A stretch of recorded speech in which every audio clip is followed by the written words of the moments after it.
All right, welcome. Today's lesson is 15 Powers and Roots. What's our objective, class? Get ready? Powers and Roots.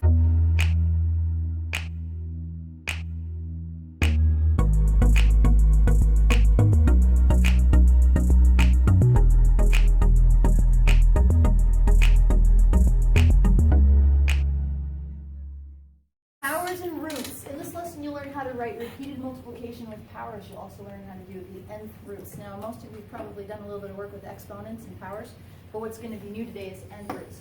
We're going to start with a review. So, exponents. Where'd they come from? Because we didn't want to write, mathematicians didn't want to write 5 times 5 times 5 times 5 times 5 times 5. We said, hey, well, I've done 5 by itself like 7 times, so couldn't I write 5 to the 7th power? That would mean the number of times I would multiply the base by itself. So, a little bit of vocabulary. The large number that you're multiplying by itself is called the base. What do we call that, class? Get ready? Base. Base. Now, the small number on the upper right side is the exponent or power. What? Exponent or power. Exponent or power. So, we would say in this case 5 squared. What? 5 squared. 5 squared. What does it mean? It means I multiply the base times itself this many times. So 2 times, so I multiply. It doesn't mean 5 times 2. I get a lot of students that mistakenly think it's 5 times 2, but no, it's 5 times itself 2 times, so 5 times 5. So 5 cubed, we would say 5 cubed. How do we say it? Get ready? 5 cubed. 5 cubed, and we would write 5 times 5 times 5. That's what it means. 3 times, we write 5 times 5 times 5. I didn't mean to say 3 times. We're not timesing 3 by anything. It's just we write it 3 times.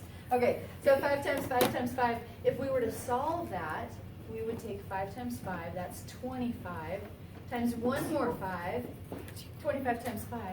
That's, I'm thinking money, right? What are you thinking, Jasmine? It's 125. 125, right? So 5 cubed is 125. So we're going to do a few more practices. 5 squared, 2. So we're going to expand and simplify. 5 squared would mean, 4 squared means 4 times 4, which is, think.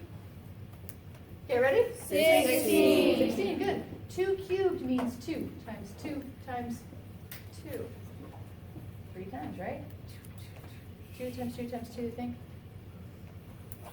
Okay, ready? 8. 8, good. You were confident, so I can tell you knew how to do that. What about base 10? 10 to the 4th, 10 to the 5th. Let's do a quick 10, 10, 10, and 10. There's 4 of them. So if I multiplied those together, I'd have 100 and 100. So 100 times 100, a short way would just be to write your 1. 1, 2, 3, 4. 1, 2, 3, 4. 4 zeros. So 10,000.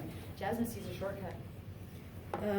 The 4 is how many zeros there is in the thing. The 4 is how many zeros? So could I just shortcut and say 10 to the 5th ought to be a 1 with 1, 2, 3, 4, 5 zeros? Yes. Can you do 10 to the 8th? 10 to the 11th? Should have 1 and then write that many zeros. So there's a little shortcut for you for tens. So what is one of the uses of powers? Remember when we did prime factorizations? We would go 2 times 2 times 2 times 2 times 3 times 3 times 5. Well, now that we can write exponents, we could write, instead of all those 2's with repeated multiplication, we could use a power instead. It'd be more efficient, right? Mathematicians don't want to write a million 5's. So let's prime factorize 72.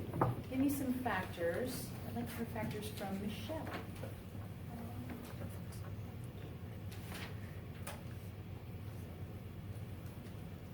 Something that divides into 72. It's even.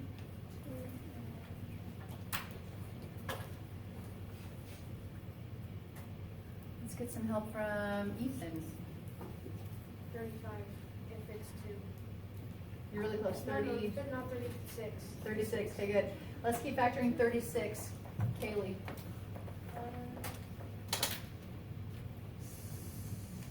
18. Okay. 2 and 18. Okay, you guys like the 2's today. Prime. All right, 18. Annika. 6 and 3. There's a prime. And our last one will go 3 and 2. Prime, all prime. We found our dead ends, we had to stop. So we're gonna write least to greatest, 2 times 2 times 2 times 3 times 3. Now that I have exponents, let's write this in a simpler way. So we're gonna write 2 cubed times 3 squared. See how there's 2 of the 3's and there's 3 of the 2's. So that's a more simple way to write it. And we're gonna do that from now on. We're gonna write with exponents. Emma. Couldn't you just done 8 and 9? Could we have done 8 and 9? Yes. Would we come down with still the 2's and the 3's? Yeah. I usually like 8's and 9's. It's because I like my tree to be more even. But it doesn't matter. It still comes out to the same 2's and 3's. All right, let's take another practical example. This figure shows a square floor. That's not a whole floor, that's like a tile. It's 1 foot on each side. Find the area covered by the tile in square inches using the formula area equals side length squared. So the question is, what is the area? Well, my formula says to square the side length. What is my side length? It is 12 inches. So I'm going to take 12 inches and I'm going to square 12 inches. Now before I would have just squared the 12, right? But I'm going to show you something with the units. We're going to square 12 inches and 12 inches. So doesn't that mean I do 12 inches times 12 inches? Isn't that what the squared means? Okay. So I have 12 times 12, that's 144. And I have inches times inches. Well, I'm a mathematician, I don't want to write inches and inches again, so I'm going to say inches squared. Wow. I don't think I realized that till high school, why area has a square in the units. It's because inches times inches is inches squared. That's why the units are squared in area. Okay? So if the square's out here, square both, the number and the units. All right, question, Spencer. Can't you convert the 12 inches into feet? Yes, you could. 1 foot by 1 foot, 1 square foot. They express with exponents. So I'm going to call a student, how would I write this in a simpler way with exponents? How would I write this in a simpler way with exponents? Tell you what, write it on your papers. Put your pencil up when you got it. That way everyone's got a thinking time. Rachel, Bo's got a call, Ethan's got a kid, Connor, Jasmine, Sophie, Michelle, Preston, Joseph, Hannah, Winry, Spencer. Okay, we're there. How about Holden? What do you got? I used your 2 and then x to the second power, or x or squared, Squared. y cubed, and then Z. I like the language that he used. He said x to the second power. This is, oh no, we can say squared, x squared. Is it okay to say y to the third power? It's actually okay, but then he said, no, we can say y cubed because that's the common one. So we do x squared, y cubed. Z. Is there an imaginary power there? Yes. All exponent or all variables without any power, it's implied to be 1 because there's only one of them. So it's there, but I don't have to write it. That's it. And we're done. It's Okay. kind of like. How many of you had that right on your paper? Awesome. Very good. You're listening and you're learning. Thank you. Okay, now we're going to shift gears to nth roots. So what are nth roots? Well, let's introduce it by this. What is the inverse of raising a number to a power? So 4 squared, we said was 4 times 4, or 16. The inverse would be the square root of 16 is what number times itself would give me 16? It would be 4. Right? So if I did 4 cubed, that would mean 4 times 4 times 4, which is 64. Right? I'd take that 16 and times it by 4 one more time. The inverse of that, I would say, this is cool. This is brand new stuff. The cube root of 64 would be 4. Okay, we call this the cube root. What do we call that? Get ready?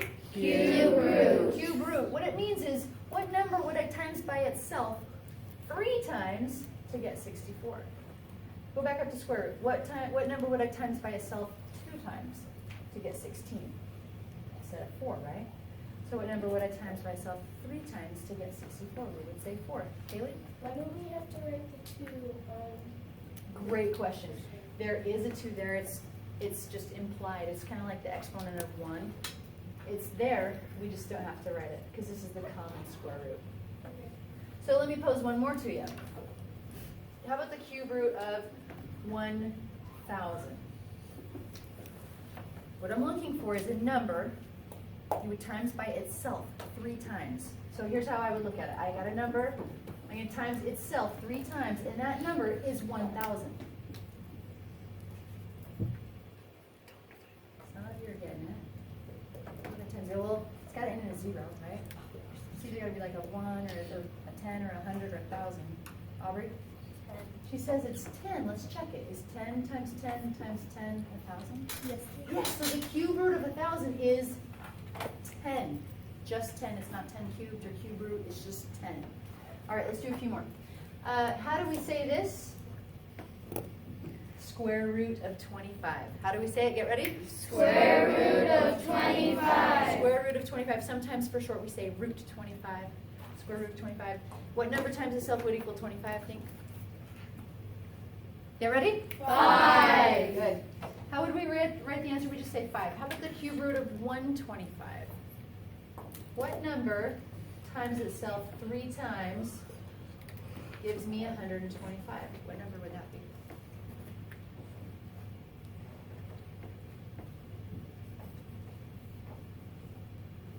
Okay, Layla? She says 5. Raise your hand if you agree. Okay, some of you are like, I'm not sure, but is she right? Let's check. Is 5 times 5 125? Yeah, because 5 times 5 is 25. Throw in one more 5. That's 5 quarters. That's 125 or $1.25. So the answer is 5. The cube root of 125 is just 5. It's not 5 cubed. It's just 5. What is the answer, class? Get ready? Just 5. Good. 5 or just 5. All right. Okay, the square root of 144. What number times itself would give you 144? Let's do this as a class. I think you guys know this. Get ready? 12. Very good. Okay, one more try on the 27. What number, if you times itself 3 times, would give you 27? Okay, Winry. 3. She says 3. Is she right? Is 3 times 3 equal to 27? 3 times 3 times 3? There's 9. There's another 3 in there. Sure enough, she's right. So the answer is 3. What is the answer, class? Get ready? 3. 3. It's just 3. It's not 3 cubed. It's just 3. Okay. Perfect squares. A perfect square is a number that is a square of a counting number. So 2 squared, 3 squared, 4 squared, 5 squared, 6 squared. I'm going to have you steer that over here. So look at our multiplication chart. Down the diagonal column, we see 3 squared, 4 squared, 5 squared, 6 squared. Down the diagonal, they're called perfect squares. What are they called, class? Get ready? Perfect squares. Perfect squares. They're perfect because if I took the square root of them, square root of 81, it's 9. The square root of 64 is 8. Square root of 7, square root of 49 is 7. Got the idea? They have a perfect square root. And look, it makes like a box thing. See how I've already done this today? So the square root of 144 is 12. So,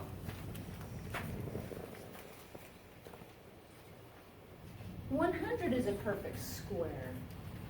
If I asked you and said the area of this floor is 100 square feet, and I said, what is the side length equal to? Well, it's a square. It's a perfect square. They got to be the same length. What length would that be to make the area 100? Ethan? 10. He says 10. How do you figure? Because 10 times 10 is Because 10 times 10 is 100. Let's look at the math. Area equals side squared. Well, I know the area. It's 100. So 100 equals some number squared. So what I really want to do is take the square root of 100. Oh, the square root of 100. It's a perfect square. It's 10. So there's my side length. And let's throw in some units, shall we? Feet. All right, any questions? Okay, that is it for today. We're on